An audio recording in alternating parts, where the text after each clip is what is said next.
Hello and good afternoon and good morning, everyone, wherever you are. Welcome to the roundtable discussion that we're having today on whether and how COVID is changing field research in Africa. And this event is run jointly between the University of Johannesburg, the University of Oxford, and the Firoz Lalji Center at the LSE. And so while there's been much focus on directing research energies towards understanding the impact and the mitigation of COVID, there's been far less attention on how COVID is changing field research, particularly in Africa. There's been a significant shift to online methods and research at a distance, both of which have many risks. And there have long been discussions about inequalities in research, including between collaborating institutions in Europe and Africa. And this is a good opportunity, particularly with the partners that we've brought together here today, to reflect on whether and how COVID might be altering or changing some of these inequalities, either by further embedding or magnifying them, or changing how collaborations work. And so one of the issues that we also very much hope to tease out today during this session is how different the experience is for researchers in different countries or communities. So the situation in Johannesburg for researchers in South Africa, for example, is inevitably very different than for colleagues at the University of Gondar in Ethiopia or the University of Gulu in Uganda. And we very much hope that our colleague from the University of Gulu will be able to connect and join us today. We're really delighted to have a really interesting and diverse group of speakers with us from many different backgrounds and experiences with research, from digital methods to anthropology. So we think that we'll have a very vibrant discussion, and we'll try and keep this session somewhat informal. So please feel free to type questions in Q&A or add direct comments to any of the speakers as well. We will be discussing them and picking them up during the session. So our first panel is going to be focusing on questions of methods and ethics. So here we've asked our speakers to reflect on issues such as how the practice of research has been changing towards more digital methods, for example, and whether or not we've seen any innovations in these fields and what those innovations might have been. So how have students, for example, and particularly PhD candidates that part of their course adapted to this?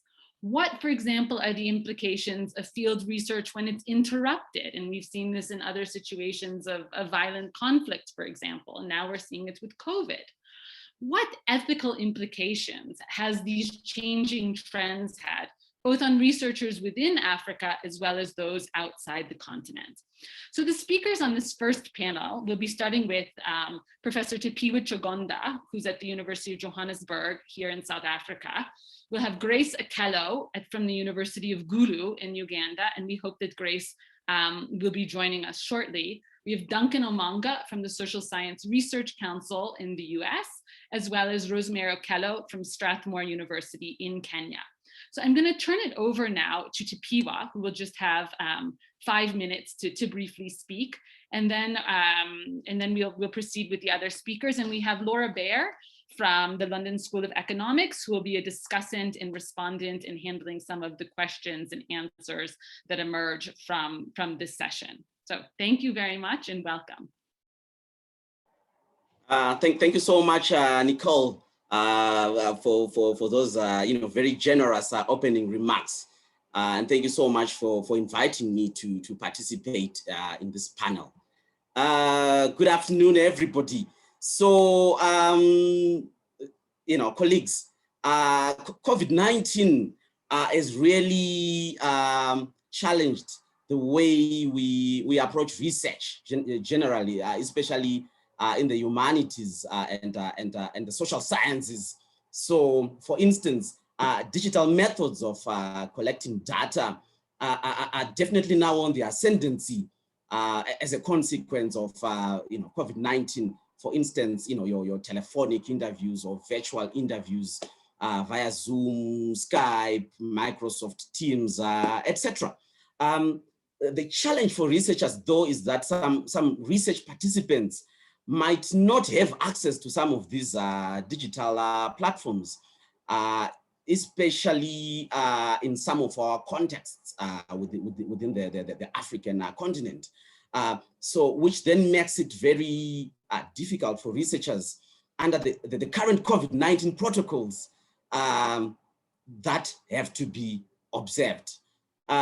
Secondly, for ethnographers, for instance, and individuals conducting social biographies or any other in-depth interviews, the use of digital platforms may not always be the best forms of collecting data because of data costs and connectivity issues, which might inhibit long, in-depth interviews. So this has proven to be quite frustrating to some of my sociologists and anthropologists colleagues. Digital platforms also take away some of those nuances of face-to-face interviews, such as body language and facial expressions of your research participants, and it in some instances might even lead to rushed, superficial interviews. So I mean, in as much as we have tried to be innovative as guys, just excuse me briefly. Solomon will be here, and let me just sit there and Zoom meeting. All right. So in as much as we have tried to be innovative and latched onto your digital platforms to continue with our research projects, there are some challenges there which researchers are having to contend with.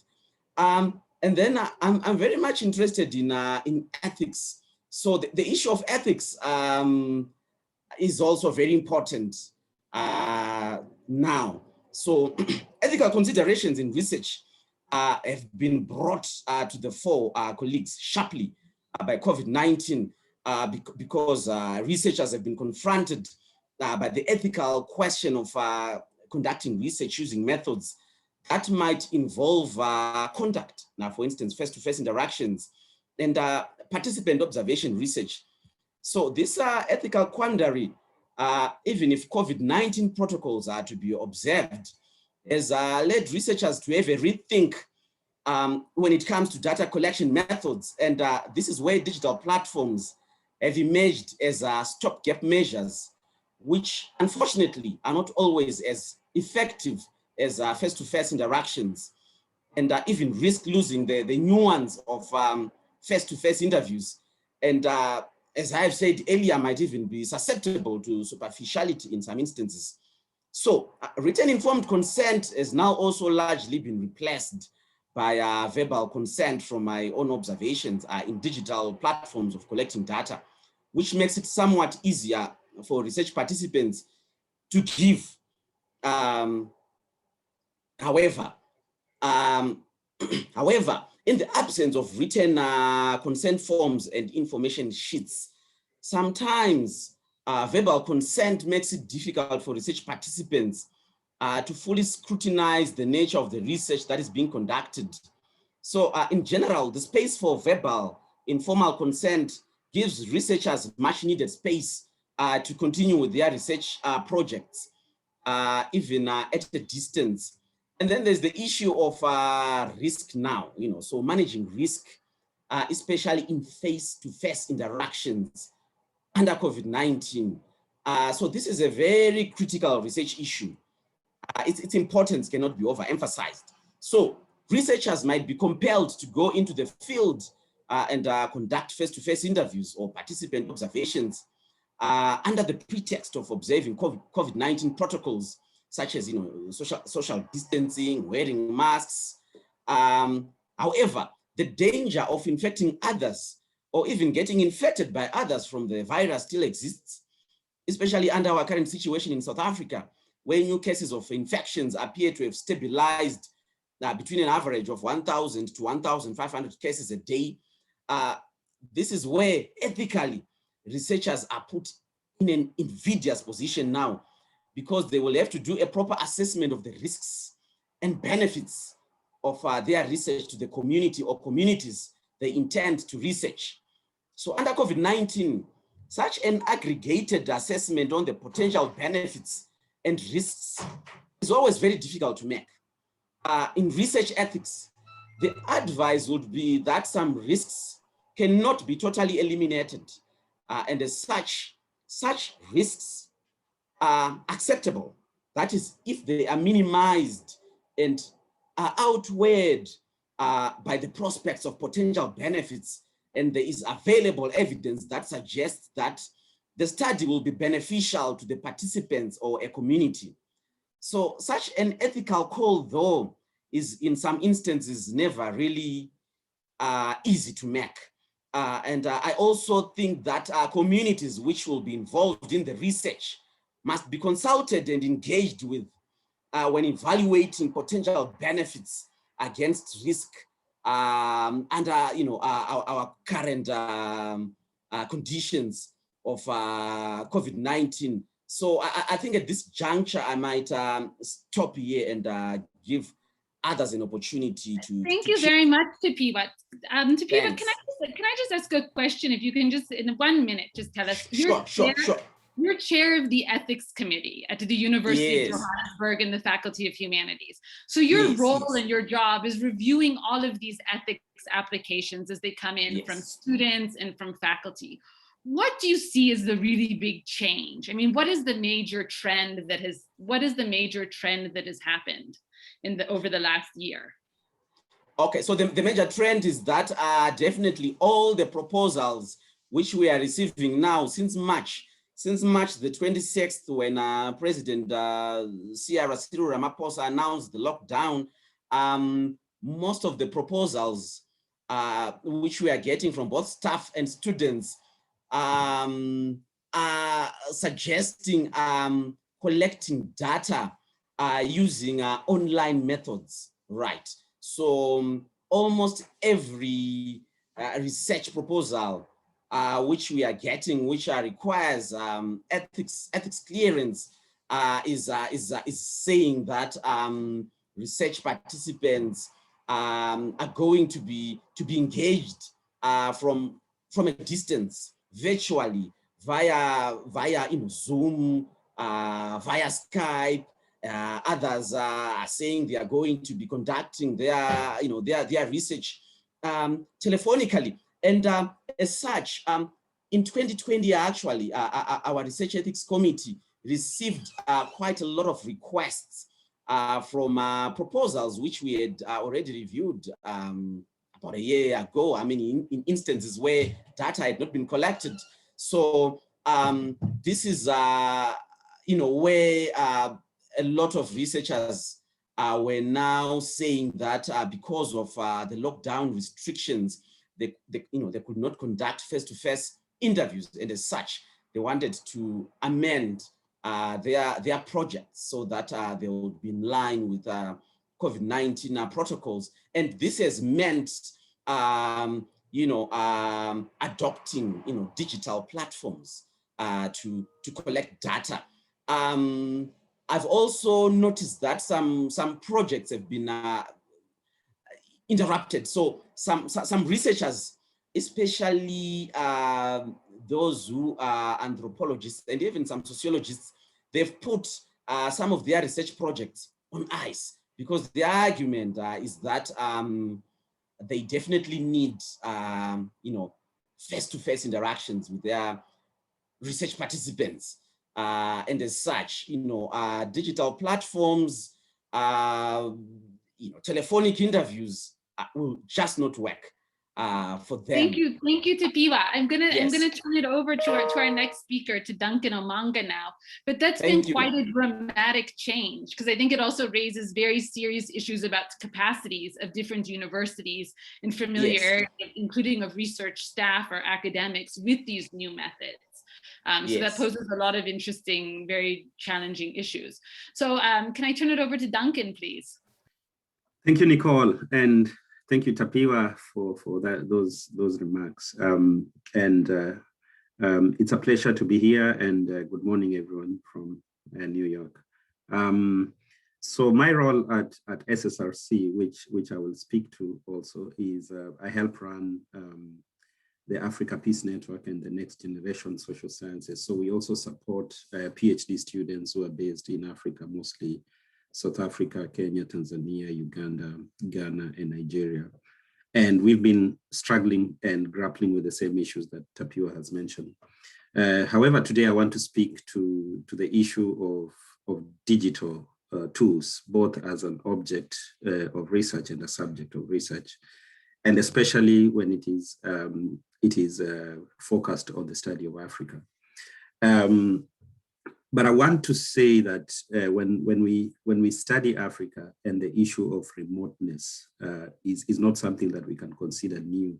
The study of Africa has always had this debate about distance, about remoteness, whether we talk about translation, whether we talk through mediated forms, or whether even if we talk about the so-called parachute researchers, there's always been some element of a mediated form of reaching our interlocutors. And so COVID-19 in itself as a pandemic is not something that presents something new in researching Africa, but it's actually a moment where we can scrutinize some of these methods, as Tapiwa has so eloquently elaborated.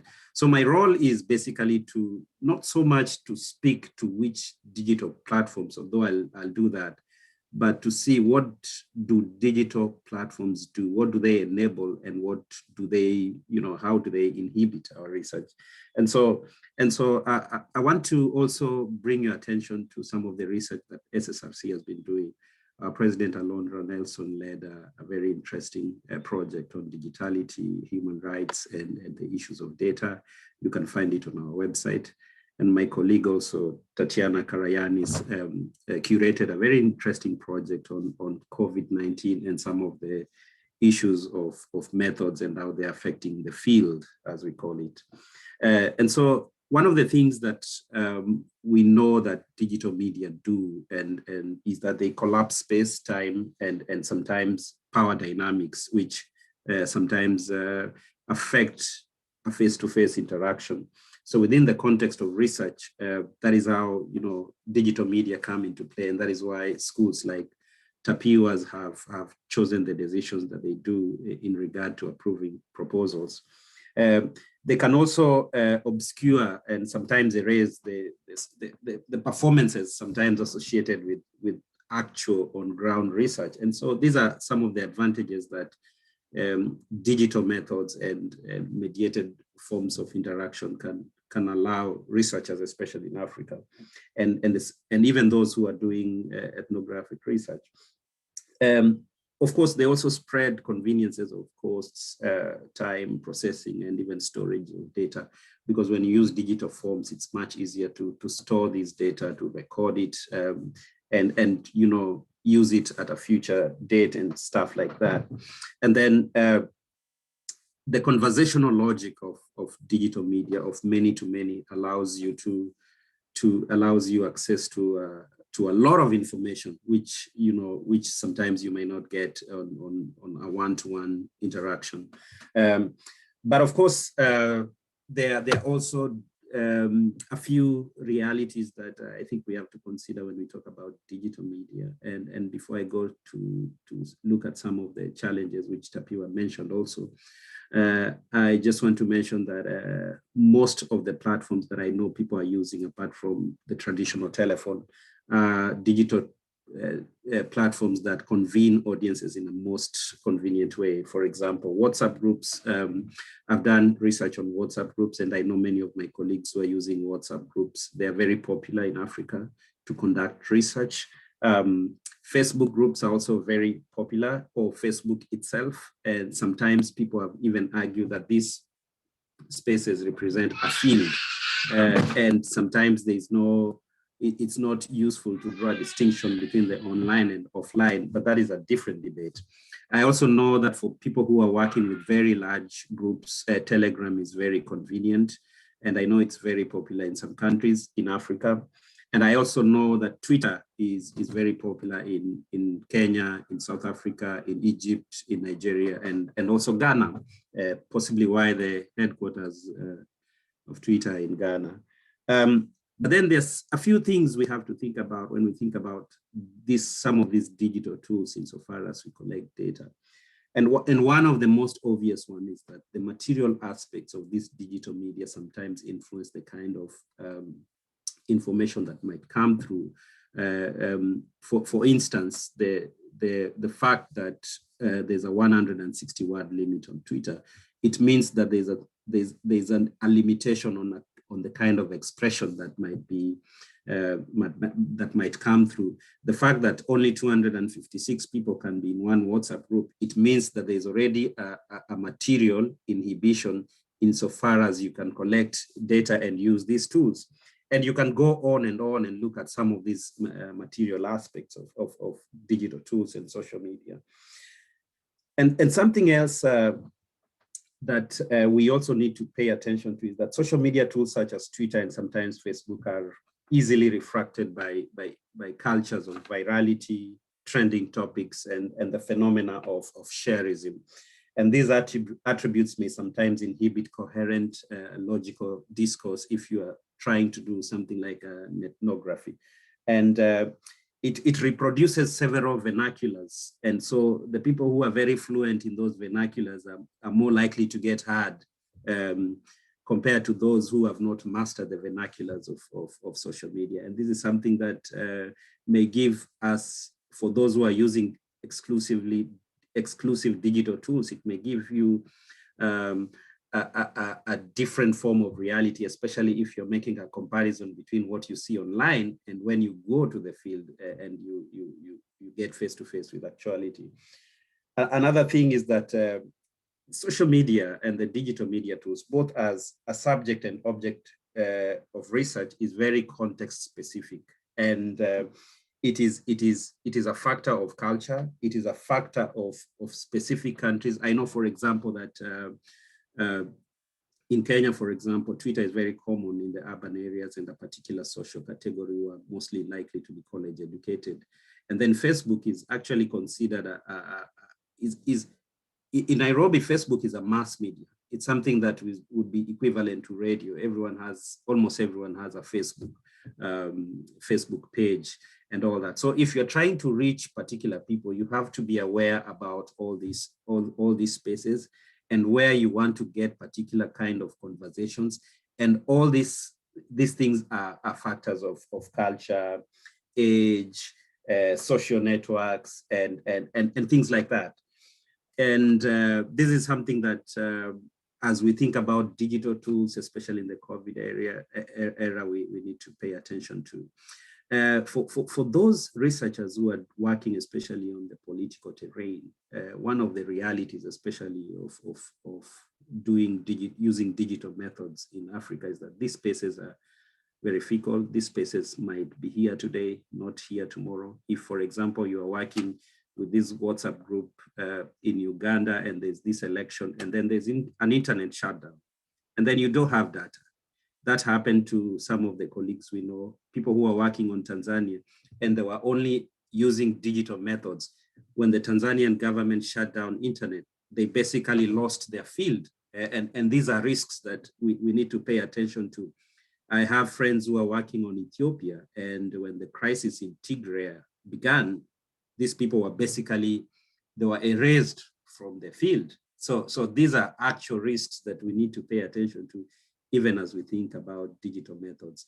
I will speak to other issues of how our fellows have calibrated their methods in the context of COVID-19 much later, but I will cede the floor to the next speaker. Thank you so much. I will post a link to some of the publications that the SSRC has done on the chat. Thank you so much. Thank you very much, Duncan. Maybe I could just ask you to reflect for a minute on your own experience, because you've done a lot of really important work in Kenya on digital barazzas. If anyone is not familiar with this, I'm happy to share the links as well. And Duncan has done some very fascinating research. How have you been continuing to do some of this work, and how have you been doing it from New York? Because I know most of your research sites are in Kenya, for example. Yeah, so previously my research was combining both ethnographic and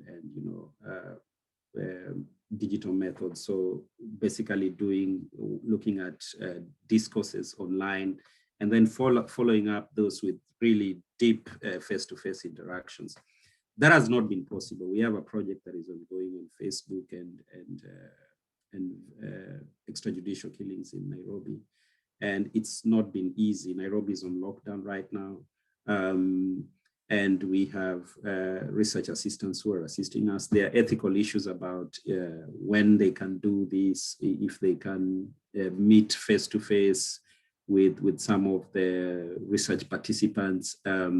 Sometimes it's not very easy to control some of these things from this side of the world. And we've mostly been looking at these Facebook platforms. But when Facebook established an office in Nairobi, there was, it might have been a good problem because there was the challenge of deplatforming. So many of these Facebook pages would be erased by Facebook because of human rights issues and contravening some of the Facebook privacy issues and all that. So that has been a challenge, but what we basically get photos and screenshots and stuff like that of these platforms and store it, knowing that these platforms might not be there tomorrow, this information might not be there tomorrow. We've also been doing DMs, you DM somebody and then you pick that up in using phone and possibly meeting face-to-face. So if they accept, you have a face-to-face interaction. That's what we did partly last year, and it's something that my colleagues in Nairobi are doing right now, but on a very low level because of the rise in COVID cases. Thank you, Duncan. So we're just waiting for Rosemary to join us any minute now from Strathmore University in Nairobi. But maybe I'll just turn to Laura to see if you wouldn't mind adding a few reflections now, and also from your own work as head of the Department of Anthropology at the LSE. Thank you, Nicole, and it's great to be here and to be thinking through these issues with all sorts of continents joined together at once. That's one of the good things about the conversations we can have now. I suppose I just, thank you so much to Pierre and Duncan for your incredibly rich comments. I'm still reflecting on them in relation to my own work, the ways in which the work of the students in my department have shifted, and my own research and how that's shifted, and the kind of research group that we've formed within the anthropology department to look in particular at the effects of COVID within sorts of digital mediums. And I suppose what I see that's really, really productive about this conversation and this moment, surprisingly perhaps, is that the loss of normality, of the loss of the normality of fieldwork, means that reverberating through all of our institutions are these really profound questions that we might ask ourselves frequently, but we're very still, it's too rare that we come together to ask them collectively, which are really these questions of, what is the value of our research and for whom does it hold value? What actually is this process of research and what actually is data? So we're being forced to ask that in a crisis moment, in what Vinadas would call a kind of critical event. And I think that's incredibly valuable, in the middle of the sort of global tragic situation. We can sort of reinvent and reconnect on those questions. And these are questions that we started to ask in the Department of Anthropology once the lockdown started last March. All of our PhD students had to return from the field, very often through very difficult routes, very straining experiences. But we also started to ask, what could our discipline be, particularly in the Department of Anthropology here, that's always prided itself on the fact that students would spend almost 2 years doing field work, and ourselves had long-term connections with our field sites. And as a part of the way of answering that, we started to sort of convene this digital research group, particularly to look at questions of COVID and care, the breaking of networks of formal and informal care. And we sat together a kind of group of very young students, PhD students who'd had their work disrupted, and sort of more senior members of the staff, to try and think about these questions and to really think about what could be done and what we were doing in this moment. And it also started to feed into policy conversations as well, because I became part of two of the committees under SAGE, the part of the government here that's supposed to give scientific advice to the government about what to do. Much of it gets ignored most of the time. So we were also wrestling with that question of, what could action research be in this moment, and what was the responsibility of action researchers too. And I've really learned a lot already from Duncan and Tapiwa's comments, but I want to sort of maybe draw out some of the themes as they reverberated through our own project and as they've reverberated through Tapiwa and Duncan's comments. First of all, in relation to these digital methods and our reliance on digital methods, it's clear from what Duncan's been saying that as we move into the use of these methods, it's not just transferring our usual practices, but we have to think about data in a totally different way, right? We have to think about how to deal with vast quantities of data. That's one of the struggles if you're starting to use Twitter or starting to use different forms of online data. And anthropologists are very good and social scientists at finding patterns, but we're not used to dealing with that quantity of data. And we may need to build alliances with data scientists to do that and really change what data science is and what algorithms are to do that.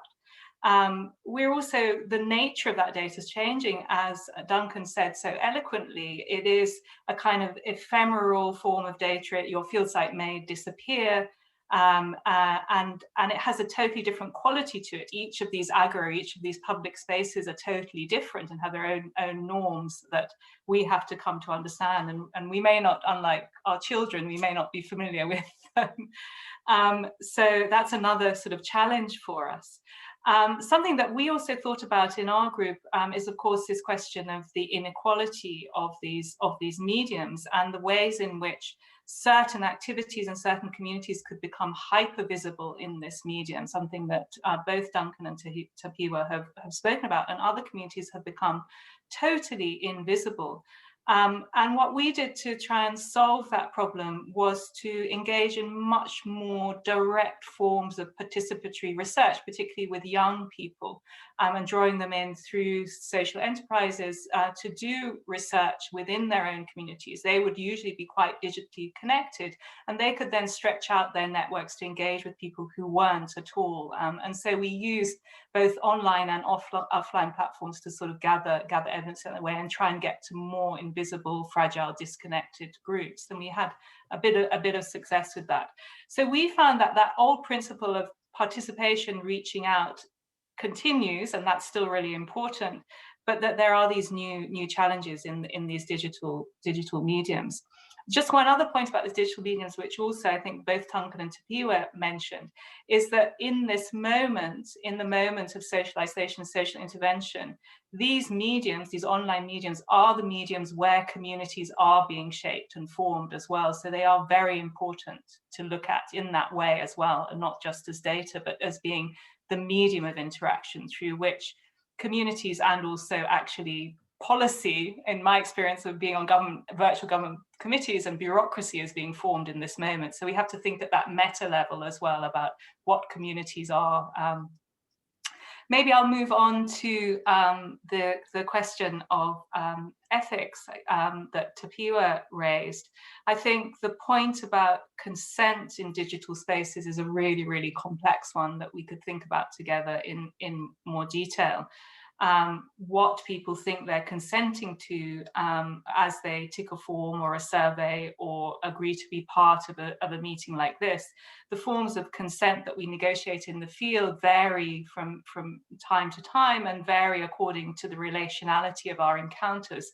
But in the digital mediums, it tends to be a one-off act, and that may not lead to the best ethical practice of data or of data collection. I think the questions of what doing no harm means in this moment that Tapiwa raised are really, really significant. I think that, and Tapiwa's advice that we really collaborate with communities in thinking about what risks they want to be exposed to and why is a really, really important one. I'd actually like to hear some more from Tapiwa about how we might go about doing that.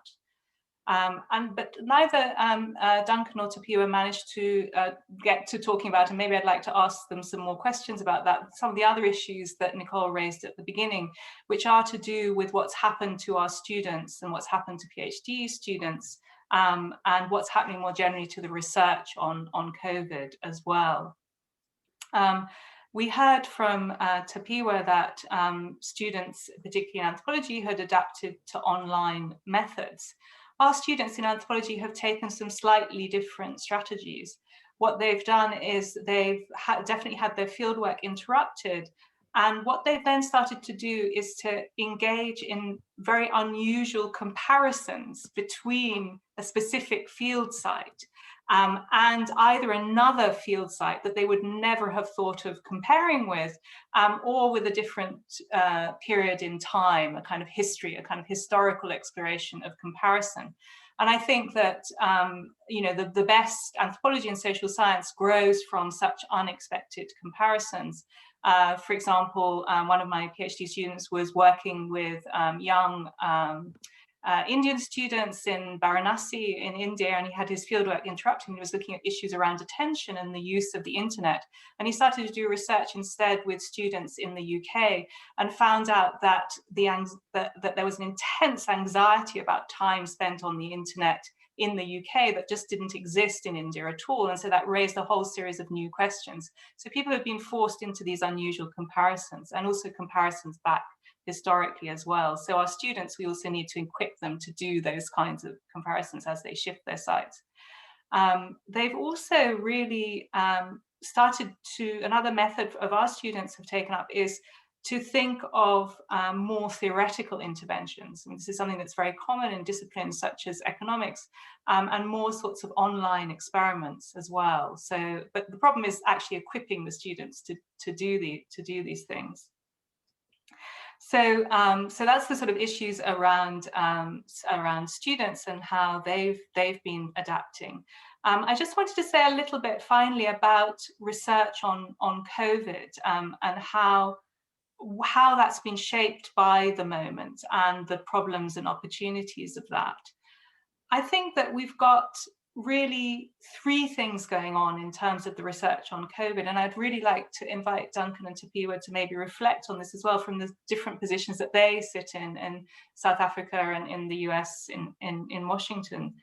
In the UK, I think that academia has perhaps become more siloed, and the quantitative disciplines, as it becomes more difficult to do field work, have taken the space, the kind of academic research space on COVID.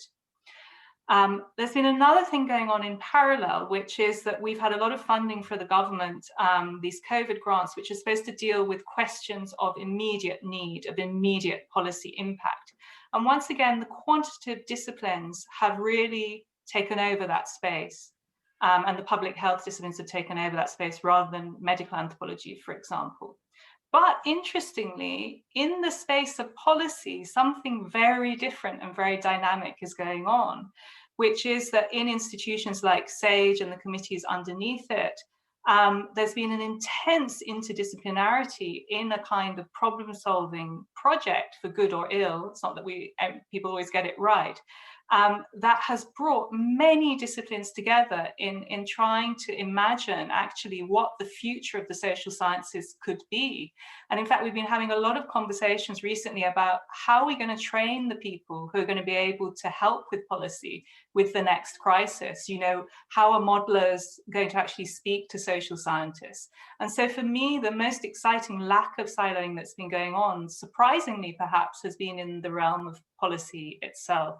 So I'd really be curious now, maybe I can open it up to Duncan and Tapiwa and then to the audience. What do you think has happened then, maybe Tapiwa first, to the actual shape of research, the direction of research in this COVID moment and on COVID itself, and preparing maybe for the next crisis? Thank you so much, Laura. Definitely, COVID-19 has challenged us. those of us who are in the social sciences, research as we have traditionally known it has definitely been challenged. There's no question about that. We have been forced to think on our feet. Both researchers and students. So a lot of innovations have been taking place, and I mean, as both Duncan and I have articulated in our short or opening remarks. It's very clear that we are quite innovative. There's no question about that. But there will always be that question of what about the quality? I can see Bacha Debela is questioning the quality and relevance of research under our current lived realities. I mean, most people conducting research virtually. So what is happening to that that richness, that nuance, which our traditional methods of collecting data, have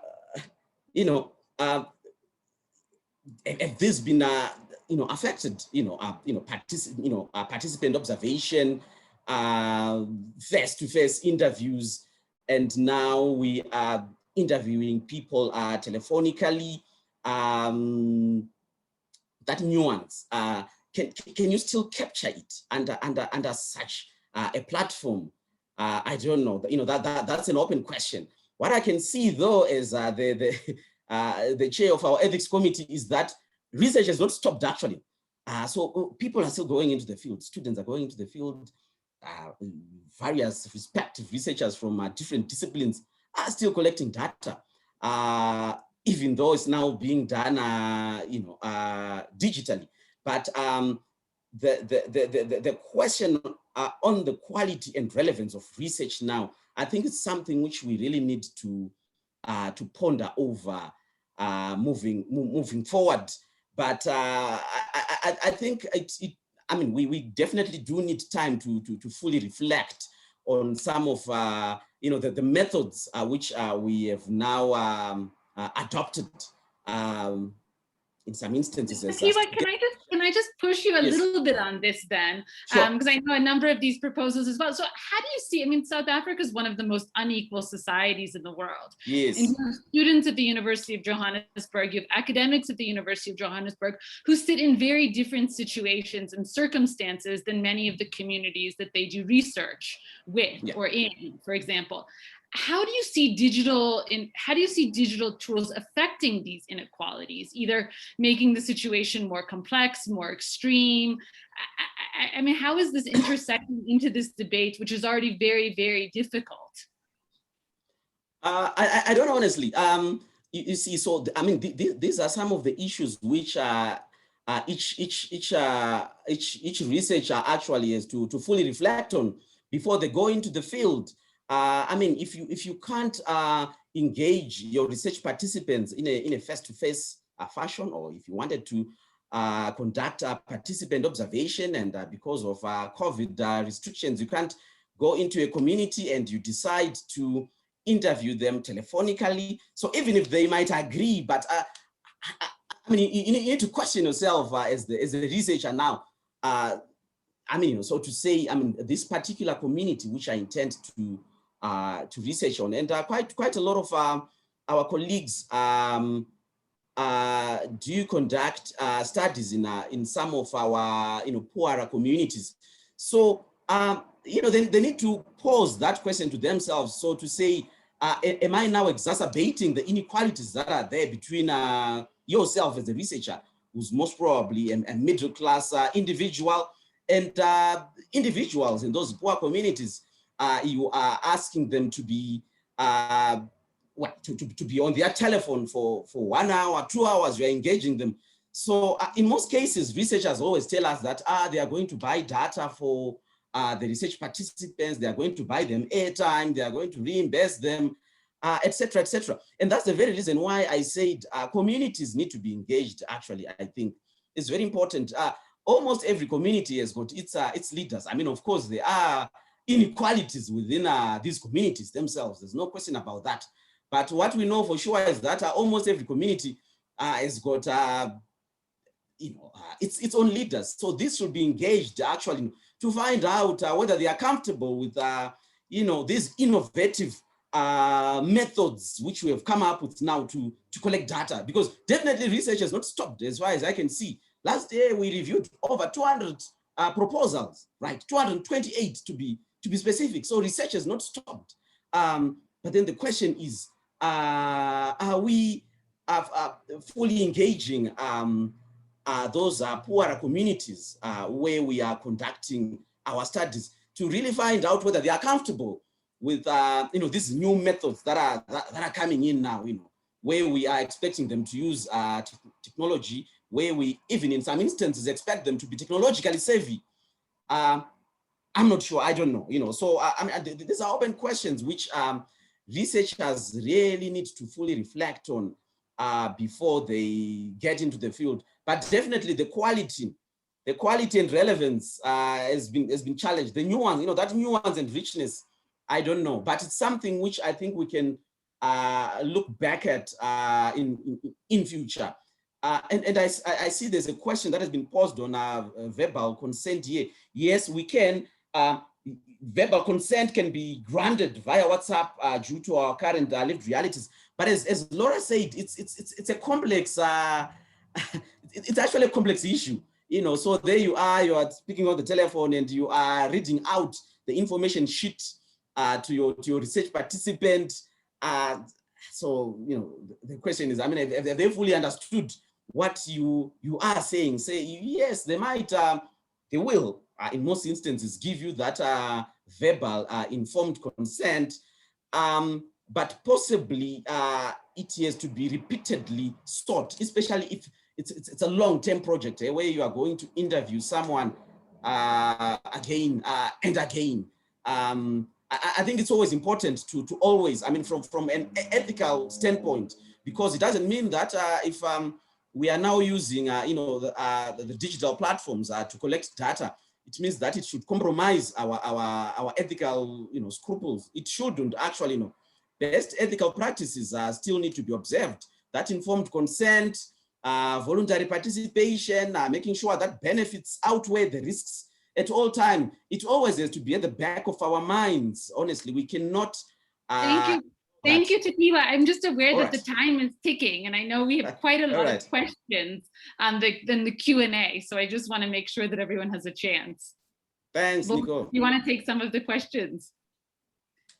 Yeah, thank you, Laura. I think if there's anything good that can be taken out of this pandemic is the fact that it has shone a light on some of the previous research that has been done on other pandemics, and even especially here in Africa. In Africa, where so much has been done, but very rarely talked about. And the SSRC recently curated a coronavirus syllabus that basically collected hundreds of texts and books that were very important in understanding pandemics. We also had a competition, a rapid response grant competition, where people were basically invited to make applications to just see how, from any angles on social sciences and related disciplines, how COVID-19 was affecting communities and how it could be understood. And we received thousands of applications. I think it was one of the most applied for competitions, including, I know several African colleagues who also received these grants. And so there's already research being done in that direction. The risk is that going forward, there might be a glut and it might not be too attractive to do a research on COVID-19, because there's so much discussion going on, whether it is from a technological perspective, looking at disinformation, whether it is from a public health perspective, whether it is from a human rights perspective, looking at data and privacy and stuff like that. So there is already so much. speaking to our program, the Next Gen, where we have PhD students in Africa. So one of the things we did is that we reached out to them to find out how COVID-19 was going to affect them and what they were going to do and whether we could do anything from this end to help. And this is what we learned. Some of the people who are working in, let's say, across countries, they had a lot of difficulty because there was no travel. People were working in South Africa and needed to go to Zimbabwe. They couldn't for months. People who are working within countries, specific countries like Nigeria and Kenya, they could move, but maybe within particular counties or states. The only people who appear to have, some sense of normality were Tanzanians. They did research and there were no interruptions because the government there decided to ignore the pandemic. And so many of these things were very context specific and where people were doing research. And then I wanted to talk about the issue of conflict. Duncan, sorry, that's fascinating. I think drawing out those kinds of comparisons is really, really important, and it's very much what we're hoping to get out of this session. But I just am aware that there's quite a lot of questions on the Q&A, right. So maybe we can just take a couple of those questions now, and then we can return to this also in the discussion on the next panel. Yes, sure. I shall read out some of the questions. There's a very interesting question about whether doing research virtually points to a new form of ethics, where the researchers are not unnecessarily invading the space of research participants, which is a very interesting question, that actually virtual research might help to decolonize knowledge as well. And that there might be ways in which you have to then give space to local researchers because people can't travel to the global south, which is a very interesting question to reflect on. And then another really interesting question below that about the nature of ethnographic work itself, that usually ethnographers want to capture sort of hidden everyday processes, but they're now in a crisis situation. So does that fundamentally change the sorts of data that you're collecting and your results ending up being different from capturing the everyday or the business as usual scenarios? So I think that's two really interesting questions to start with. Duncan, do you want to tackle those first? And Laura, you should also feel free to reflect on these because you're very well situated. Yeah. I'll quickly go with the first one and then I'll leave the rest to either Tapio or Laura. We do research in Mathare, and these are over-researched communities. I mean, you go to Mathare and you find you are tens of social scientists asking the same questions, talking to the same focus group discussion, and at the end of the day, almost getting the same kind of responses. So there's always a toolkit for each type of researcher when you go to either Mathare or Kibera in Nairobi. And so one of the beauty about the pandemic is that there's some sense of rest in these communities and maybe a moment of reflection and maybe also an opportunity to really get actual data when normality resumes. And that is what I would say. And this also makes the idea of digital methods now give us some kind of information and data that can help us compare with what we get when we have face-to-face interactions. Thank you. Tapio, do you want to maybe reflect on? Thank you so much.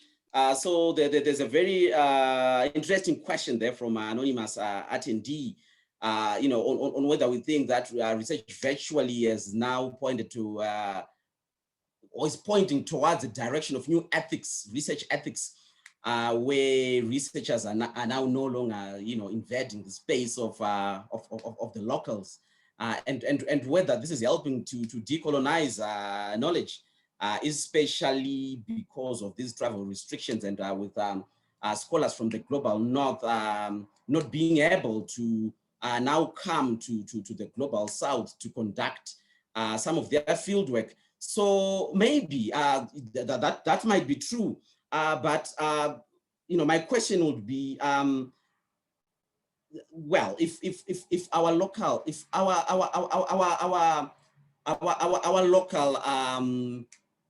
researchers are now being given that space, an increased space to conduct research, I mean, is it in any way improving the situation of the locals?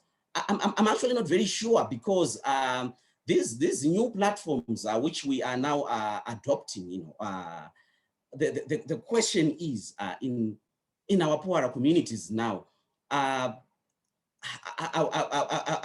we reimbursing our research participants? You see, and are they comfortable with these, you know, these new methods of collecting data?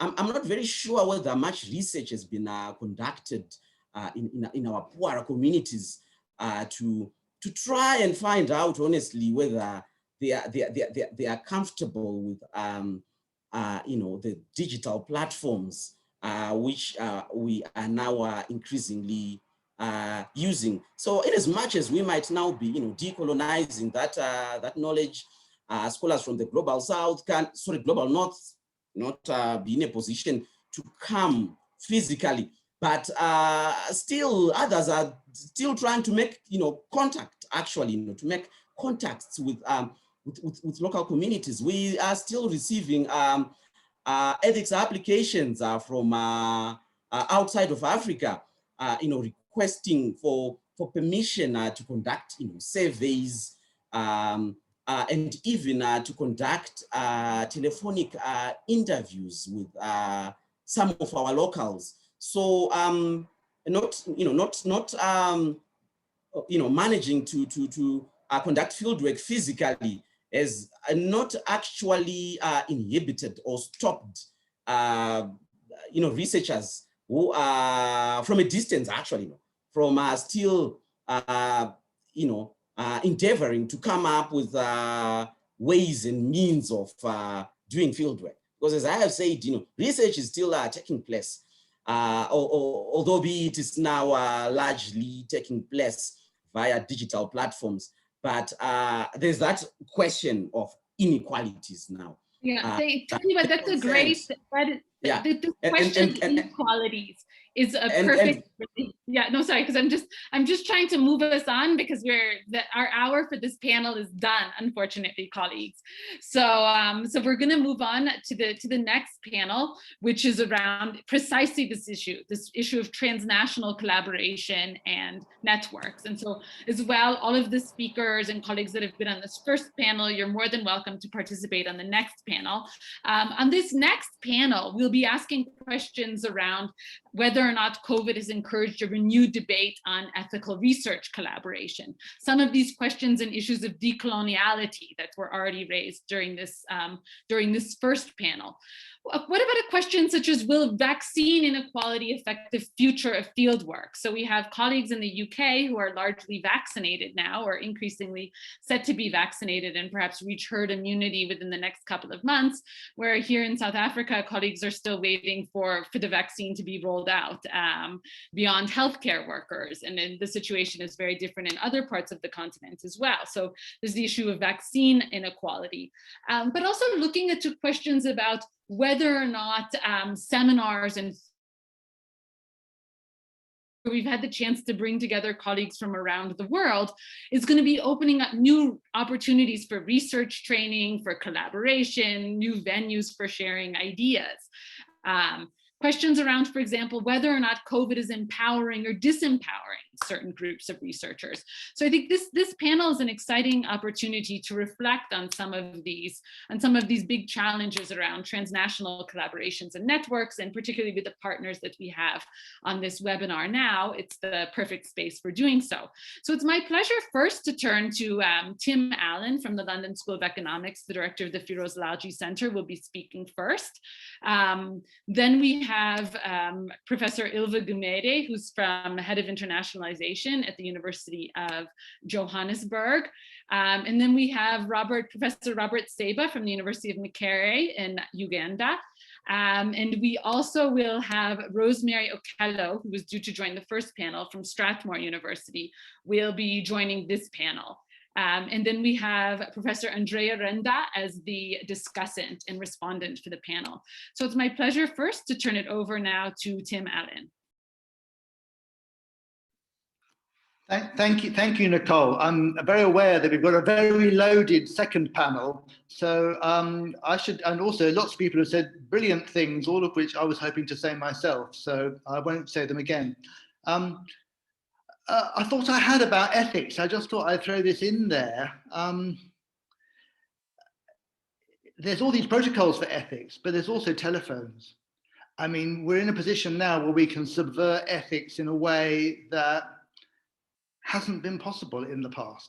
It's now possible for me to get the telephone numbers of traumatized people in war zones in Africa and ring them up from the UK without any controls. I'm not saying I'm doing that, but I just noted that there has been a process whereby ethics has become very important in field research.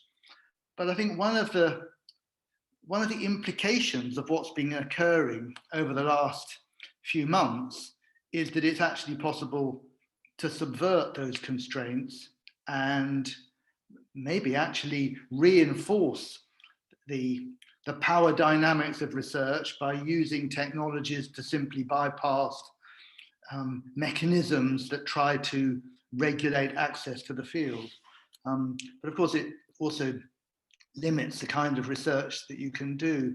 But I mean, it relates to another point that I wanted to make is in the, I'm running many research projects across Africa, and they've all got deliverables, and those haven't ended as a result of COVID. So there is this drive to kind of do research. And and our relationships with our African colleagues have changed quite dramatically. Normally I spend several months a year doing fieldwork in Africa. Now I see those field sites through our African colleagues through, I didn't know what Zoom was a year ago.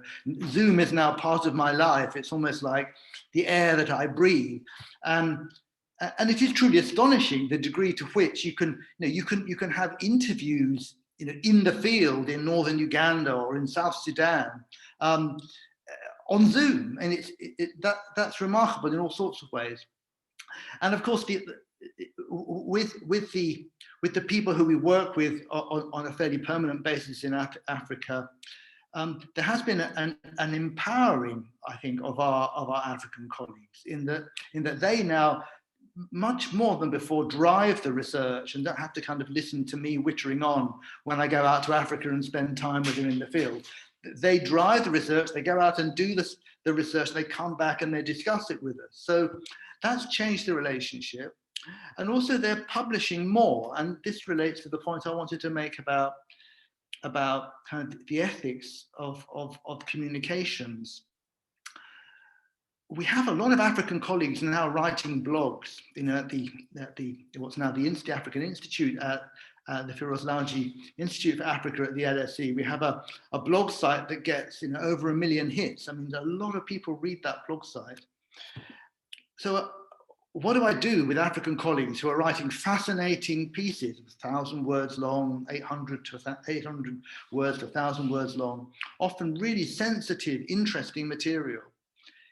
If I stick their names on it, that is read by very large numbers of people, including people in the security services of the countries in which they work. That mediation through gated journals, it lifts. One issue that came to hand recently was the work we've been doing on the International Criminal Court and the trial of Ong Wen and people's responses to it. People were actually very willing to write some fascinating papers about their attitudes towards those crimes and towards the judgment that was made at the ICC. But some of what people were wanting to put into the public arena were potentially very sensitive. So there's a whole set of issues there that we haven't really encountered before.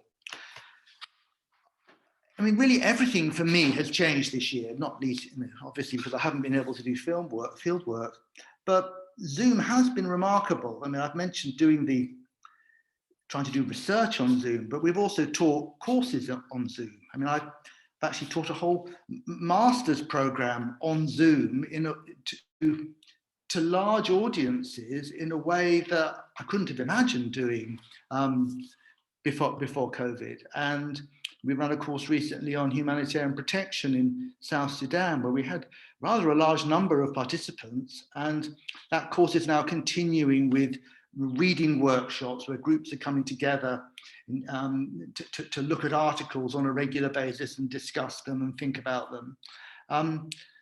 And I think that's been something that I've learned, the fact that that's possible to do that. It's not something that, as things move on, as we hope they move on, that I would want to leave aside. It seems like, I've gained a great deal from that experience, and the capacity building has been probably rather more coming this way towards London than it has been the other way around. And I've learned a huge amount from those sessions. I think another key point to emphasize is that things are hugely different from one country to another. I mean, it's been mentioned already, but I mean, Grace Okello was meant to be on the previous session, my dear friend Grace, but she hasn't appeared because, once again, the internet in northern Uganda has been turned off. That's a problem, but on the other hand, Grace can go and do fieldwork. She can get in her car, she can go and do research in villages that we've researched in the past. There are actually no significant constraints on Grace doing research. None of our researchers in Uganda have any constraints on doing fieldwork. They just go and do it. And we are now sending PhD students from the UK to Uganda, and they're able to research more or less as they did before with their Ugandan colleagues. Something similar is occurring in South Sudan. It's a very different situation to what's happening in South Africa. Now, maybe that's not wise, because there aren't really any testing facilities, so no one really knows who's got COVID or whether or not the researchers are engaging in areas in which COVID is present. But these sort of limitations on research that have prevented me from going to the field until I've been vaccinated are going to be lifted soon. And I am expecting now to be able, having just had my second vaccination, to be able to go out and do field work in South Sudan and northern Uganda in the late summer, and probably to spend a month doing field work more or less in the way that I would have done it in the past. So I think that's very different from other parts of Africa. That's my sense. So I think those are the kind of key things I wanted to highlight at this stage.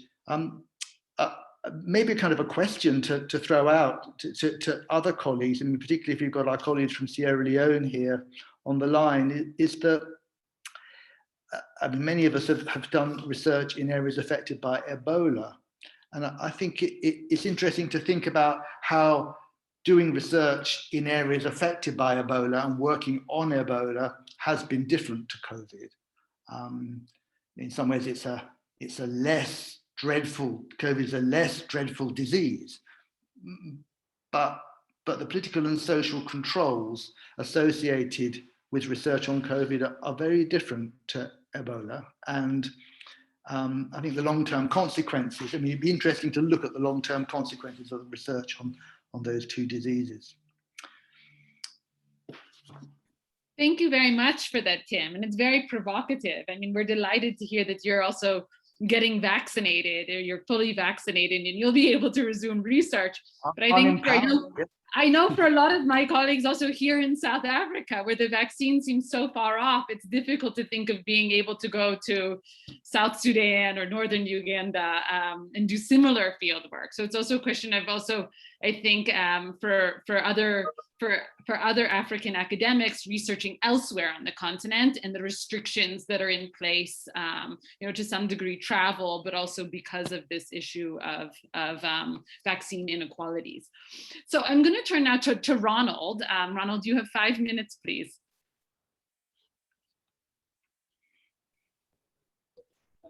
Thank you, Nicole. And a pleasure to be joining the panel.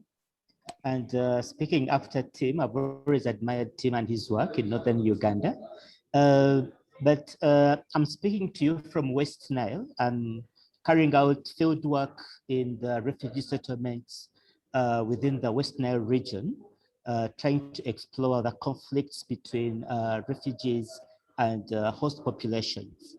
And I think I would like to concur with Tim that in Uganda, it's easy for you to continue doing field work as it was before, except that this time, as a researcher, you have to be conscious about your activity within the field to protect yourself as well as protect your respondents, and how and being sensitive to the pandemic and the effects it is having, and also to participate in educating your respondents about the pandemic once you have a chance and the dangers involved, among others. In terms of our theme for collaborations, I think COVID-19 has brought to the fore the benefits of research collaborations before, why capacity building, capacity strengthening have been quite important in building up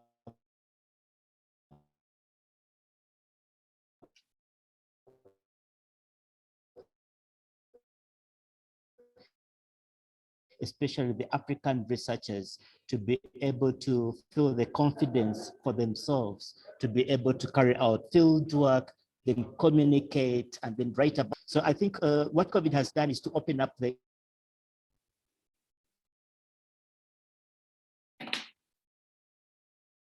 Ronald?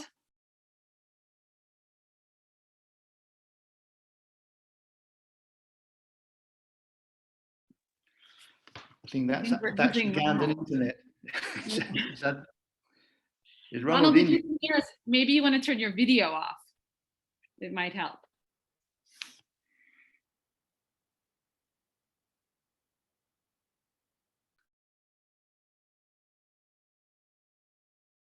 Okay, we might put Ronald on hold. Hopefully he'll be able to reconnect. I think we've lost him now, actually. So I'm gonna we'll come back to Ronald because it was a fascinating presentation. So we'll come back to that when he's able to rejoin us. But let's move on to Ilva. Ilva, do you mind taking the floor now, please? Thank you, colleagues. Can you hear me clearly? Lovely, lovely, lovely. Thank you for this opportunity, Nicole and our LSE colleagues. I think that this is a fascinating discussion. And what I'm going to do, since I not only a researcher in the humanities and in the communications field myself, but also the head of the international office at the University of Johannesburg in South Africa, I've of course, had to think a lot about how we facilitate research partnerships and facilitate for research between us and other partner universities and partner researchers around the world, because it is in one of my duties, of course, as the head of the international office, to ensure that we capacitate our researchers here at the university. And if you allow me, I have 10 points that I would like to make. And this breaks my rule of never saying more than 5 things, or having 5 points to try to hammer home. But bear with me, and hopefully we can. Because, yeah, 5 minutes. I shall be quick. Shame. So 30 seconds on each point. No. So basically, these are the things that I've been thinking of in this space. That firstly, of course, and this has been talked about before, is about tools and how we can ensure equality in a digital world. Because we know that when we interact with partnership universities, not everyone is equal. Not everyone has the access to the same kind of tools in the digital world.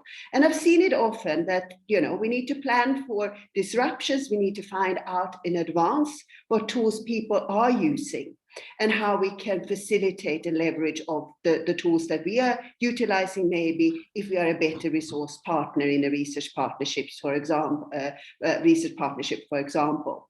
And I've seen it many times that people sometimes get very antsy, things don't work immediately, and people log off or lose interest, etc., etc. And I think we just need to be appreciative of that we are not all equal in this space. But then, of course, we also need to make sure that we can do the best with the technology that we have. And there's ample opportunities for recordings, for automatic transcripts of conversations and so on. I mean, there's fantastic opportunities out there, and I don't have to mention all of them, because many of you are probably better clued up on all the tools that are out there than I am. My second point is about scheduling and how we do meetings. And I think that we often overload our scheduling in this space, which means that people don't feel that they can engage in the way that they should.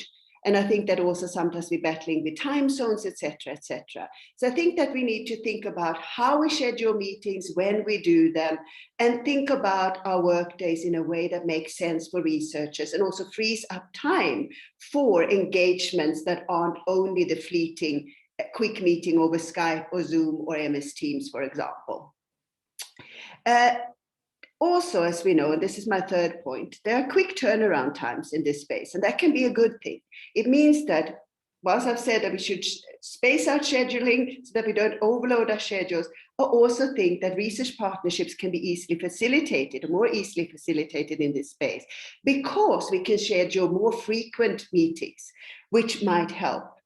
I also think that, or meetings that are closer to each other, which means that we can refrain from overloading meeting agendas. Instead of trying to capture everything in one meeting, what we can do instead is scheduling several smaller meetings, which also leads me to the point that we often think that we should have everyone into our partnerships. Everyone should talk to everyone. And I think that there are ample opportunities for one-on-one meetings in this space as well. And I think that we sometimes forget about that. Which also leads me to the point of, how do we facilitate proper interactions? How do we try to recreate the coffee breaks in between, where people actually often have very meaningful conversations? And I've thought a lot about this, and I think that there are no real solutions to this as yet, or no elegant solutions at least, but it's something to think about. All right, there's a lot of opportunities, my next point, for speed dating in this space. So we can do a lot of exploratory research, reach out to researchers around the world, which we normally wouldn't do. And I think this also creates opportunities for thinking about research areas as well as research partners that are normally off the map, because we have this opportunity then to explore, reach out easier, much more easier in an online world than if we would have to travel to try to reach out to researchers that we normally wouldn't interact with. Sorry, I realize I'm talking very quickly here. Let me try to go through these things very, very quickly. We also need, of course, to leverage of existing networks. UJ, where I am, University of Johannesburg, we're part of the Universitas 21 network, for example. And there's so many opportunities to reach out and leverage of what's already being done by other universities, instead of having to reinvent the wheel all the time, where we try to facilitate research networks. I also think it's very important to think about research tracks. So we can have faculty to faculty engagement, researcher to researcher engagement, but I do think that when we try to facilitate these research partnerships, to think much more about the thematic areas for cooperations, the SDGs. I think that we are often very quick to think about research partners at established universities or established research centers, etc., etc. I think we need to start thinking much more broadly, and that talks to this idea of being able to do much more exploratory research networks, or reach out to research networks. And as I say, once again, I'm talking not here as necessarily a researcher, but someone who tries to facilitate for researchers to form meaningful partnerships. I also think it's very important to think, and this shall be my last point, to think about who participates and who don't participate in these kind of engagements. I think once again that often we try to think that we're going to involve everyone in our meetings, instead of thinking quite carefully about who the researchers are that we want to target, that we want to reach out to. And that also talks to something that I think is really important. We have ample opportunities in this space to involve our students and junior colleagues. It's all about capacity building that we can't do when we have to travel physically often because of resource constraints and particularly then financial constraints. And this capacity building, I think, is really interesting. And I think that talks back to my first point as well about using technology and being able to assist with technology in spaces where we are more maybe equipped, have better resources in a digital space.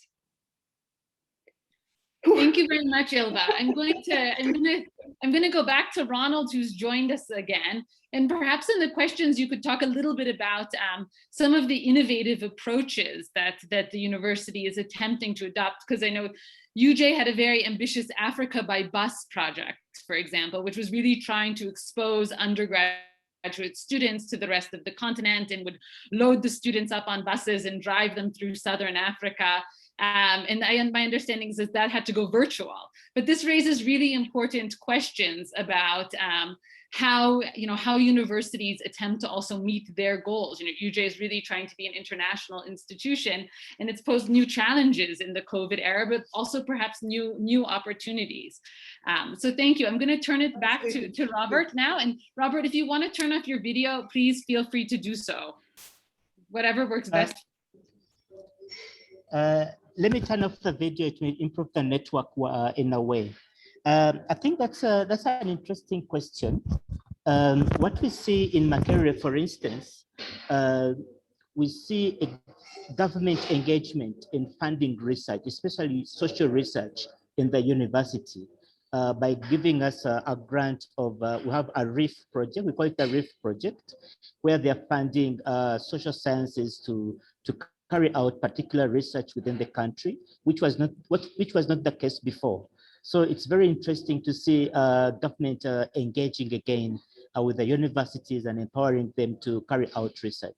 And also, secondly, we have seen an upsurge in research collaborations, although these are following the old linkages and difficult in creating new linkages of new research collaborations, because research collaborations tend to follow the old path that has been trodden before, and networks of interconnectedness, people that we know very well, among others. But having new people entering into these new research collaborations has been rather difficult and sometimes has been disappointing, because you're meeting new people, you don't know their work ethic, among others. So it creates a challenge of connecting and having work done.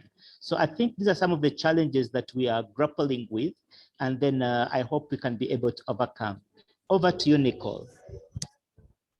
Thank you so much. Now we can turn it over to Rosemary Okello from Strathmore University, and Rosemary runs a Digital Earth project at Strathmore University. So she can Thank you, Nicole, and thank you and the team. Sorry, I came in late. I'll turn off my video because I have internet instability, but just shortly to see who's talking, that's me.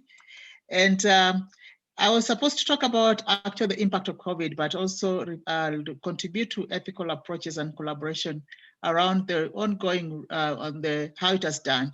And of course, the previous speakers have talked about how the pandemic has brought disruption within the research sector. And within the universities, it has also brought in a lot of relooking at the research. At Strathmore, we used to have what we call the brown bag, physical monthly session where we could sit and share, research, ongoing research and area of research approaches and how one is doing the research, which is no longer there. But what COVID's pandemic has brought for us the digital approach of looking at research work. And lesson we've learned is that it has brought in from digital methods, I've needed a lot of flexibility and creativity. And as Robert spoke about, there's a lot of upsurge of collaboration, but not only from academia. This has come from organizations who want to understand the impact of COVID within their area, various sector, either private, public, or communities. So you see, we have seen more of what we call organization research work, of project research work, as opposed to academic work. And so the digital divide, which it comes to digital inequality, also has brought in as a key area of the secondary, the way when researchers were looking at the secondary data, to solve some of the problem.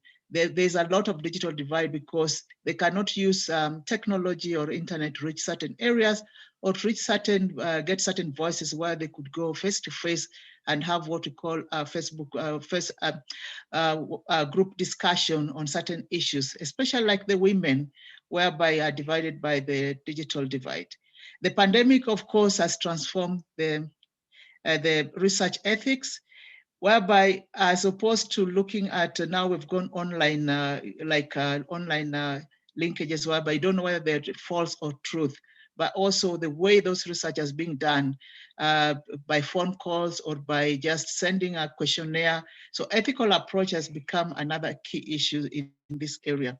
But the question that we're asking as we approach this, the impact of COVID, the digital methods, we need to realize how then it has been able to look at, when you're looking at the digital rights, how this will be seen when we look at digital ethnography or interviews or WhatsApp. What are the rights does the person being interviewed have in actually getting this kind of giving out this information? And when we see digital as a resource, how then will research in future be using that data as an entry point to getting information? And what kind of, when we say that as a researcher, will the people who are being interviewed be acknowledged as a key primary information giver or a secondary, and what rights do they have in the research outcome? The other area that we're looking at, initially the way PhD students used to look at research, looking at new areas and looking at bringing a new solution. Already with the technology, we are seeing actually what we call real-time information analysis that's being done. What kind of new knowledge will the research students bring when they're using what we call technological application, especially data application that is being used to visualize research outcome, and how can this be acknowledged later by the various students and the various universities? So when you look at fieldwork, Africa, we still need what we call face-to-face. Despite the COVID, they still need to understand the context, to understand the issues, to understand the why. So we still need to go out. So key informants needs to be still been seen as a key area of our research area. But how we actually look at this will be actually dependent on post-COVID and how we address the vaccination issues. And as explained by the earlier, how we can go back to the ground to capture some of the issues that were ignored. For example, especially when you look at home-based care on COVID, nobody has actually captured it so well because nobody has gone to a house where home-based care of COVID patients is being done. And yet every day our government says, oh, people who have actually come out of home-based care are so many numbers. They just give the numbers, they don't give the experience, they don't give actually the way it's approached. So research, as we are seeing, actually has been redefined completely.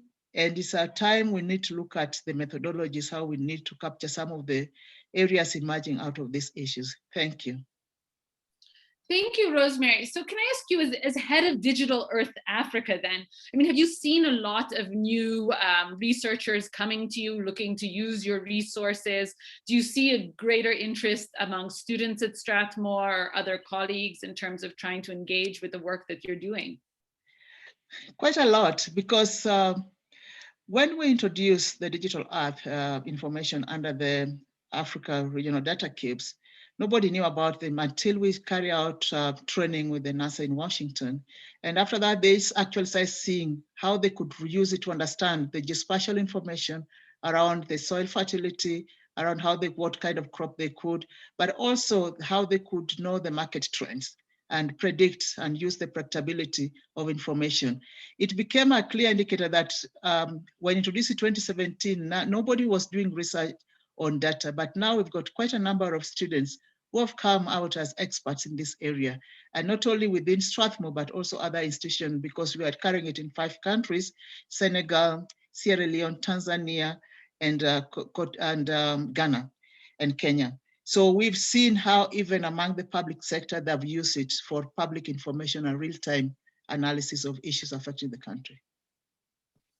Thank you very much, Rosemary. So now we'll turn over to Andrea, who's the discussant, and perhaps you could just add a few thoughts and then take some questions from the participants, because I see we have quite a number of questions in the Q&A.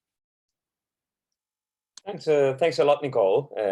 I am absolutely fascinated by all the contributions. I think they've been extremely rich, and the discussion also testifies of the sense of urgency, right? And the unforeseeability of research paths towards new forms of research in the medium and the long term during and after the pandemic. So I've taken several notes. Perhaps the most useful hat that I could wear here is not even that of the coordinator of a number of research projects that involve people from many parts of the world, and parts of, one of which also involves Tim and Laura. It's a Periscope project on the impacts on COVID. But I thought actually the conversation stimulated me even more on another side, meaning I recently have been involved very much on the issue of quality of data and the trustworthiness of artificial intelligence methods. So I've been a member of the European Union's high-level expert group on artificial intelligence that wrote the ethics guidelines on trustworthy artificial intelligence. And there, I mean, I've learned over time, over the years, that first of all, it's not at all true what people say that data is the new oil. And first of all, because oil is not necessarily a good thing, and not necessarily a good thing for all. So, I mean, if I needed to praise something, I wouldn't necessarily pick oil. But if you take it as, what really can create wealth and prosperity, I actually think that the quality of data is still a huge question mark today. And the reason is not just that people are not good at handling data, is that the way in which data science is evolving today, and also in which the medium, of the digital technology makes use of data, inevitably compromises, at least at the moment, our level of trust in the data. Indeed, the first reaction that I got by listening to all the presentation was a sense of loss of control, meaning researchers have learned over time how to collect their data, how to understand and differentiate reality from its representation going on field, right? And they have learned how to handle their data, how to curate their data, how to transform them into research findings. If you move on the social networks today, you go to the Twitter sphere, where you know that roughly half of the Twitter accounts are bots. You know that actually there's an over-representation of accounts and flows of images and contents and messages from specific parts of the world and not others. So you know that there's a domination of English, for example, in all this. Collecting data from those means, in most cases, compromises what we call the veracity, the integrity of data. It inevitably compromises the privacy of data, because many people don't actually trust that the act of making their personal data available will only result in one round of use and no reuse and no retransmission. And no one can actually trust today the fact that data will not be identified, meaning de-anonymized over time, because this is also beyond the control of many researchers. Once data are stored in a non-local, in a non-local way, handled by third parties, third parties that have quite a lot of market share, if you wish, in the handling of the data. And data can actually also at the local level be reused, sometimes even for various forms of surveillance. We've seen that in the debate, even in Europe, but also in many parts of the world, on contact tracing apps, right? Should we have decentralized data? Should we trust the centralized storage and collection of data and so on? So even when it comes only with the data as inputs to the research, many things change. And once those data are then elaborated through digital means, and this also affects other aspects of the research process, such as the reproducibility of the results.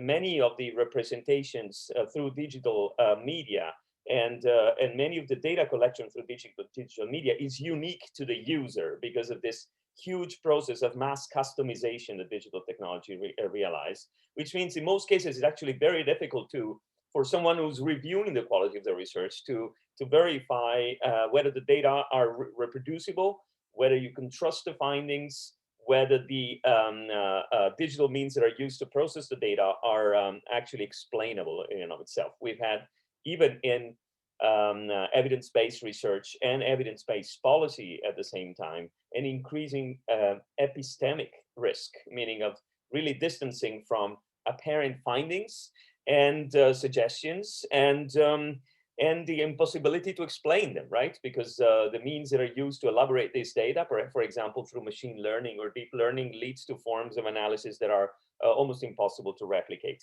In completely different fields, I've seen these things. I was an economist involved in the Google search case as an external observer, which was a competition case, and competition authorities at some point didn't know what to do because people claimed that on a search engine you would get a specific result which would be discriminatory, but that search could not be replicated because every time you search, the search is tailorized, is customized to where you are and, well, also who you are. So the process of peer review of research, the process of ethics validation of research speaks a completely different language, and this is something we will have to adapt to some extent, but perhaps not to a full extent. The second thing that I wanted to say that I think triggered a reflection on my end, I'm going to go a little bit more quickly through other comments that I have, is this idea of decolonizing research. I mean, today, the moment we store research related data, we are actually putting ourselves in the hands of 4 or 5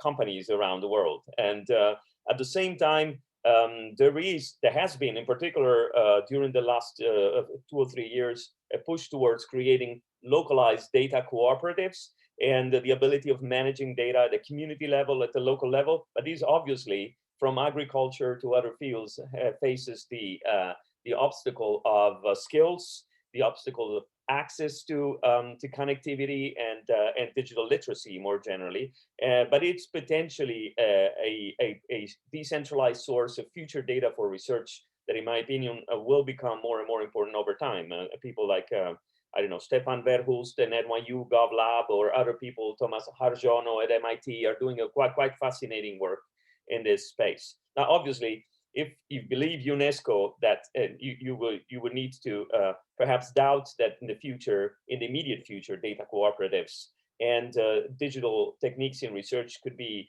that powerful, because the estimates, at least the last ones that I've read, is that 55% of the households around the world have a decent internet have an internet connection, and in the poorest countries, it's actually down to 20%. So what's the reliability of this data? And what about also the digital gender divide in some other parts that really affects the extent to which one can make powerful use of research methods in this respect? I also share the slightly more subtle problem of people being more or less used to speaking the language of the internet, if you wish, but even using even the telephone means originally, but even more digital means such as WhatsApp or others, in a way that fully reflects their personality.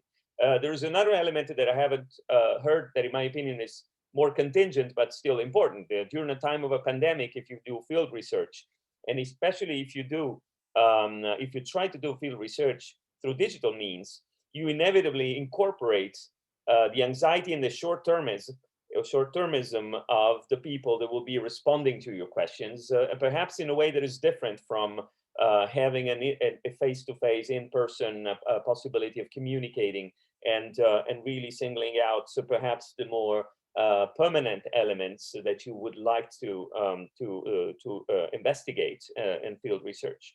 I will more quickly elaborate on another thing, that is, what is this going to mean for the mix of research methods that we use? I mean, the problem that I have is that so far, as a social scientist, I've been using data science knowing that it was extremely inaccurate, right? As a sort of a way to test and validate in a more experimental way the findings of more traditional social research work. Perhaps we use, I don't know, search queries or mobility data or social networks data to validate an assumption that is already being explored in depth through more traditional means or through empirical field work. My impression is that the pandemic is leading us towards a dataification of research that is more about, first of all, it's very path dependent in an age of a pandemic, using very data-driven methods that use data from the past is going to lead to sometimes very odd results.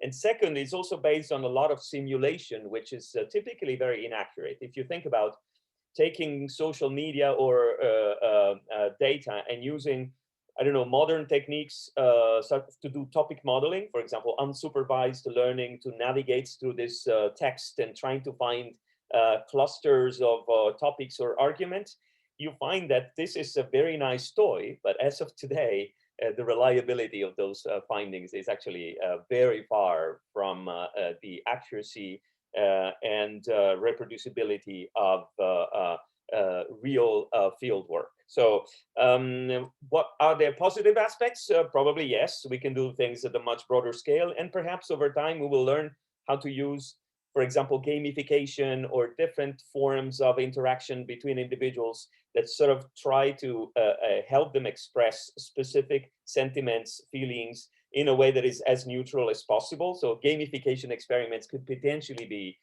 interesting and an interesting complement to future research. But I think as we stand, the best opportunity for the future of field research is that everybody's vaccinated soon and we can get back to actual field work.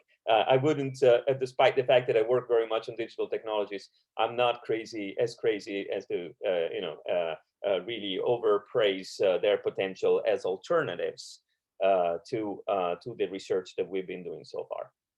So I'll stop there. Thank you so much for that, Andrea. Andrea, do you mind taking some questions from the Q&A? Or I'm happy to do it as well. Yeah, no, I can have a look at some of them. The researchers. Yeah, I see one from Hannah Birch.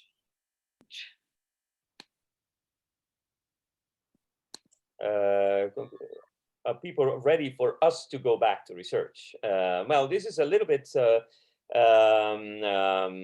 related to what I was saying before about the behavioral aspects of that the pandemic is generating. First of all, the availability to participate in research, but also the type of message that will be conveyed. This is very subtle in my opinion, but there is a new, I don't know, I mean, I would be actually curious to know whether the speakers have experienced this, but I've heard several stories of, that people being contacted for field research during the pandemic and exploiting the opportunity to really express their frustration for a number of different things that are very short-termist and very understandable, but perhaps dilute very much the overall findings of the research process. So I think it's inevitable. It's perhaps even straightforward to say that a pandemic with all the problems it conveys, and not only in terms of direct health effects, but on the overall disruption of our life is perhaps not the best moment to carry out field research. And when you do field research on the pandemic, it's actually interesting perhaps to look at, what I could say is perhaps the only thing that one can really do, if one could do a meaningful field research during a pandemic, is research on the pandemic. I would say that it's going to be much more difficult during a pandemic, even if you get to do meaningful field research, to do research on anything else than the pandemic. So I'm afraid that the problem will remain for all those students that have been evoked several times in the previous contributions that have seen their field work interrupted because of the pandemic, and they now have to reinvent in a way that is no predetermined path their research projects. Thank you. Can I put that question to Ronald and Tim, because it was also specifically about Uganda, where it was someone was writing from the University of Leeds, so a university in the UK, And she was asking about differing views on how safe it is and ensuring people can say no if they don't feel comfortable, whether or not there's power dynamics at play, and how we can do that ethically. And I think this also gets at that issue of vaccine inequalities. I don't know if Ronald or Tim, you want to address this question, or Rosemary. I think you better tell us which one goes first, otherwise we'll all speak together, Nicole. You're the only one speaking, so. And then hopefully Ronald will come in. I think it's addressed to me. It's addressed to me. I think there's always power dynamics in the field. You know, I haven't been out. I was working in Sierra Leone at the beginning of the COVID epidemic, and yeah, it was striking the similarities and differences with having worked on Ebola before. I would be interested to see if dynamics have changed in Uganda when I go out. We have students out there at the moment. I mean, who've gone from the UK. I mean, the one who's been in the UK, who's currently working in refugee settlements on the border area between Sudan and Uganda. She's actually a medical doctor as well, and she went out with all these face masks on and everything, and people were just like laughing at her, saying, "Why are you wearing this stuff?" You know, and I think she's been astonished at the degree to which COVID is not seen as very relevant.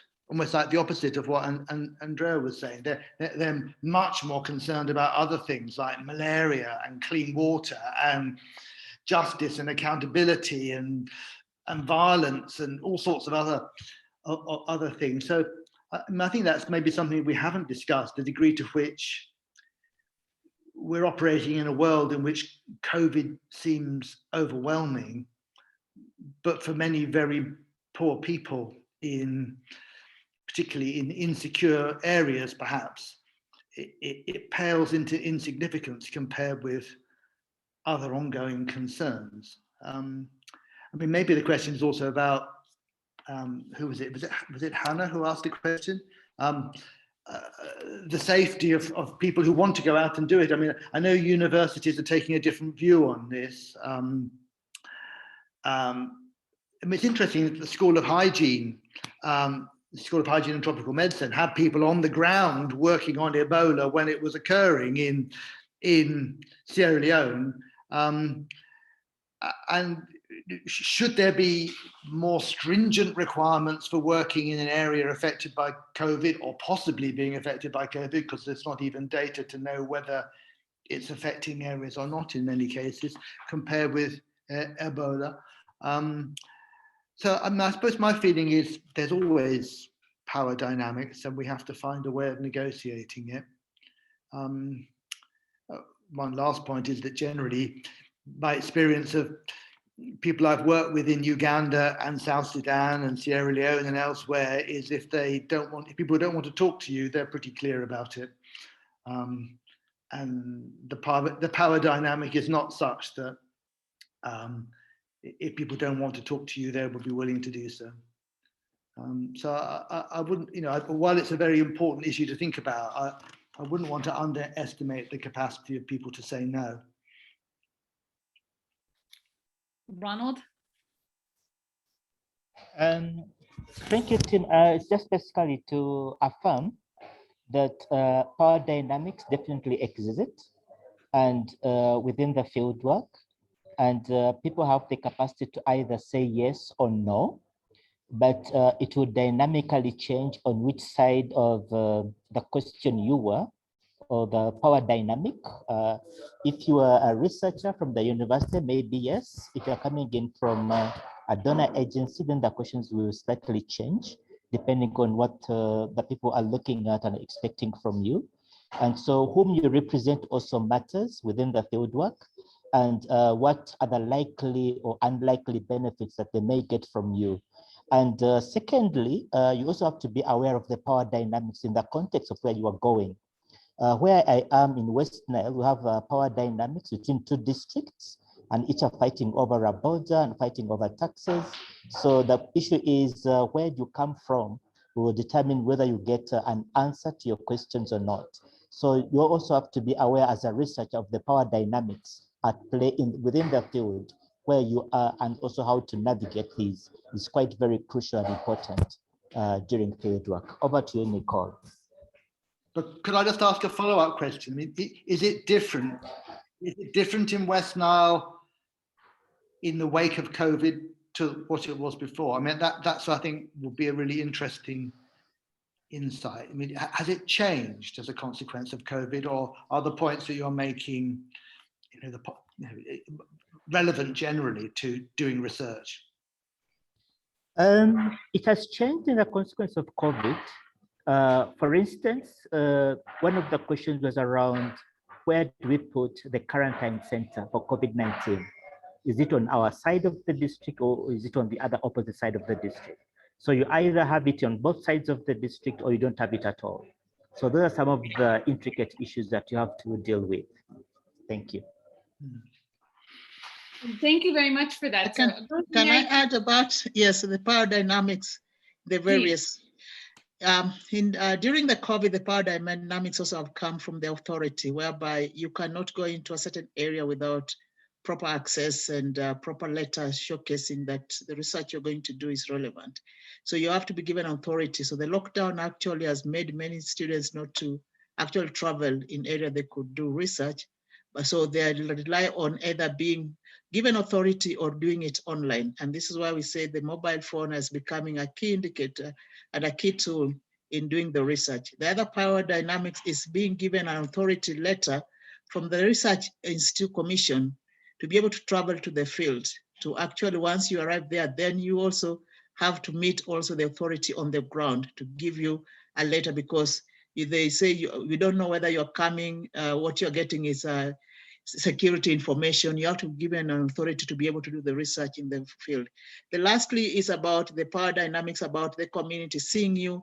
Are you coming to waste their time, a time when people are looking at donor related money and you're coming to get information free of charge? So the holding information is also a challenge that the students are facing when it comes to face-to-face, because they're saying, give us money before we give you any information.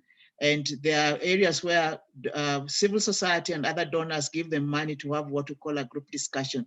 And when you are going to get free information, they see you as wasting their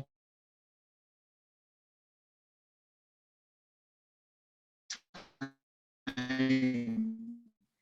And the other power dynamics is the gender-based. Maybe women are not allowed to just sit wasting time, and as opposed to giving you information. So they're saying you go. I think we're losing Rosemary on that one. Rosemary, unfortunately, the connection. What did I say last? Yes, I know I dropped off. We lost you. I think that, yeah. I think we captured most of it in terms of the pandemic. Thank you. So thank you. I don't know, Ilva, if you want to say a couple of words on this issue of power dynamics in South Africa, and I think it is somewhat different, also reflecting on perceptions about how COVID was brought into the country and which groups were first affected by COVID most severely, where they traveled from Italy, for example. But maybe you want to reflect a little bit on what this is, what the issue is like here in South Africa. No, absolutely. And I mean, first we should be mindful of the fact that we were in hard lockdown, which we then had called level 5 for a very, very long time, which meant that we had could have very little interaction outside of the digital space. And subsequently, of course, it's been very, very difficult for people to travel into the country, even though border restrictions have eased. We still see that we have countries where, the pandemic is, we know the resurgence in Europe right now, for example, We haven't seen, I mean, interestingly enough, and this is quite hotly debated, we haven't seen, for example, the third wave to the same extent as many other countries, particularly Europe. I mean, we're going into winter, and there's always questions then about, you know, chillier weather and what will happen and so on. But I do think that even if South Africa then now have eased the lockdown and we're no longer in lockdown, we're lockdown level 1, and life is returning to some kind of, well, new normal within brackets, we still then don't have the same level of freedom to travel and have people then traveling into the country. The biggest problem that we are faced with, I think, are visa requirements. So what we see is that researchers are struggling, as well as our students returning to South Africa or coming into the country because there's a lockdown of visa processing on the African continent as well as in Europe. For example, I have the dean of our faculty, of the new dean of our faculty of architecture, for example, design and architecture, has not been able to come into the country. He's a French citizen because the South African embassy can't process his visa in France because they're in lockdown. So, you know, these are the challenges, I think, that we are faced with. And of course, talk about equality. I do think that what we see is that our brothers and sisters on the continent have been harder hit than you know, in any other context. And I think that goes to say for a global South context as well. I would just say, I think there's also been two concerns that we've also heard about travel, is also whether or not, you know, if there's going to be these vaccine passports, and if researchers on the continent and academics on the continent won't be vaccinated, will they be able to participate in the conferences in Germany or in Nairobi or in, you know, Brazil, wherever, come September, October, November, December. And I think a lot of the spaces that have been opened over the last year to have these kinds of seminars, you know, it would be very interesting to see whether or not the Firoz Lalji Center in October is going to continue with online seminars, or will you revert back to your in-classroom seminars? And I think that these online seminars have really been an opportunity for colleagues and researchers across the continent to participate in these international forums. But as change in the global north, are these spaces increasingly going to be closed to researchers on the continent? And I would also add, I think another concern has been, you know, at least in South Africa, has really been on a regional basis. So for example, I mean, it's not just about researchers going into communities that might not have access to the same kind of healthcare, whether or not it's Soweto and you're coming from the University of Johannesburg in the center of the city. But it's also questions of, you know, there were very, very harrowing pictures of lines at the border with Zimbabwe over the Christmas period. And there were a lot of concerns that this outflux of people from South Africa into Zimbabwe were leading to a huge wave, a second wave in Zimbabwe, that the Zimbabwean health system did not have the same kind of capacity to address as the South African health system did. And I think there is this real concern about, you know, about also the spread of the virus, at least on a regional level, with Mozambique, with Zimbabwe, et cetera, that we do have to be cognizant of. So I think we do see a rollout of max vaccinations in Zimbabwe. I mean, I think that we're lagging behind in South Africa in terms of the vaccine rollout comparative to many of our bordering neighbors. So I think unless anyone has any concluding comments on this final panel, it will be time to wrap up. Would anyone like to add anything? I should respond to what you asked me, Nicole, which yeah, I mean, we ran an Africa summit this year where we had hundreds of delegates from all over Africa. You know, we employed a production company to make it work, and it was great. And you can watch it online. It's fascinating. So I don't think I'd want to lose that. You know, annually we have 400 or 500 Africans who come to the summit to London, you know, for the event. It'd be great if we can manage that again. Maybe it's going to be difficult, but I wouldn't want to let go of what we've learned in this year. I mean, it's been amazing to be able to run, you know, a massive event with hundreds of delegates across the continent. You know, and produce something that was just so engaging. So you know, it's a bit like marathons. There'll always be an in the flesh one and a remote one that you do on your app around your local park. Blended models. Yeah, it's the future. Yes, absolutely. Yeah. And as I say, you know, I think that there are so many opportunities. Let's hold on to what is good and make it even better to be able to ensure equality and to be able to reach out. And as I say, create opportunities for the off the map in a sense, eh? Yeah. Okay, thank you so much, everyone, for participating. Thank you to all of our wonderful audience that provided all of these attendees these very interesting and engaged questions. And thank you to all of our speakers. I'm very sorry that our colleagues from Gulu, from Uganda and Sierra Leone weren't able to join us today, but we know that they've had some connectivity issues. So we look forward to engaging with them in future discussions. So thank you, everyone.